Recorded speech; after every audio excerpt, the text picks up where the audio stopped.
का नुकसान होगा। उस समय भी कपिल सिब्बल आर्ग्यू कर रहे थे सुप्रीम कोर्ट में, अभी भी कपिल सिब्बल मैदान में है।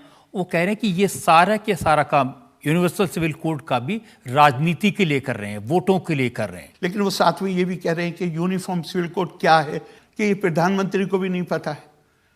कपिल सिब्बल साहब को तो पता था कि 3 तलाक का मुकदमा है।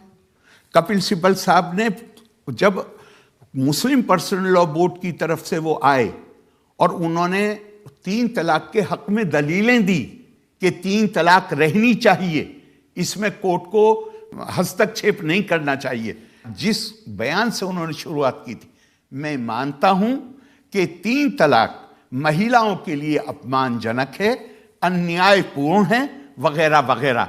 और उसके बाद दलीलें दी कि लेकिन और भी बहुत सी चीजें हैं जो अन्यायपूर्ण हैं, और भी बहुत सी चीजें हैं जो महिलाओं के लिए अच्छी नहीं है, तो ये इसी को अकेले को क्यों खत्म करने की कोशिश की जाए।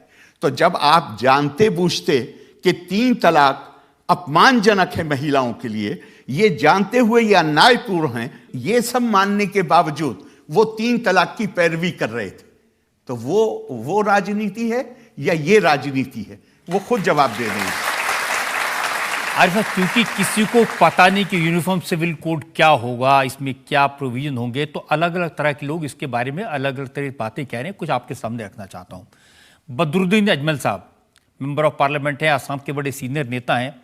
उन्होंने कहा कि अगर सामान्य नागरिक संहिता लागू हो गई तो मैं साड़ी पहनूंगा और 5 साल तक दाढ़ी बढ़ाऊंगा और फिर 5 साल बाद दाढ़ी हटा दूंगा। 5 साल मीट खाऊंगा, फिर 5 साल मीट नहीं खाऊंगा। अब मेरे ख्याल से मुझे जवाब देने की जरूरत नहीं, जवाब आ गया। मतलब इन बातों पे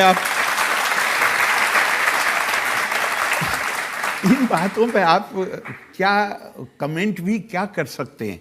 मैं तो समझ नहीं पा रहा हूं कि इससे उनका कहने मैं आपको एक और हाँ। आपको कहने वाले का असदुद्दीन ओवैसी साहब, वो तो बैरिस्टर हैं, लॉयर हैं, बहुत बड़े वकील हैं और बड़े आर्टिकुलेट है अपनी बात कहने में।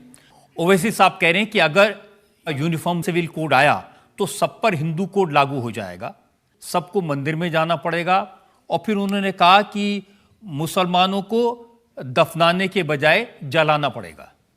हाँ, तो मैं इसके लिए यही कह सकता हूं कि इससे बड़ा दुष्प्रचार कोई दूसरा संभव नहीं। और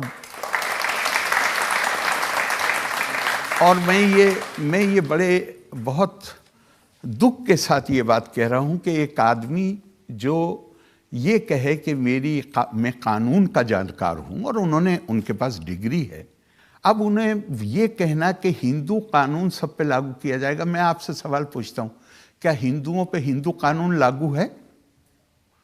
हिंदू कोड बिल का नाम हिंदू है। अगर हिंदू कोड बिल शास्त्रों पे आधारित होता तो उसमें डिवोर्स का इंडिया टीवी हर वक्त हर जगह डाउनलोड करने के लिए सर्च करें India TV news Google play store या ऐप स्टोर पर।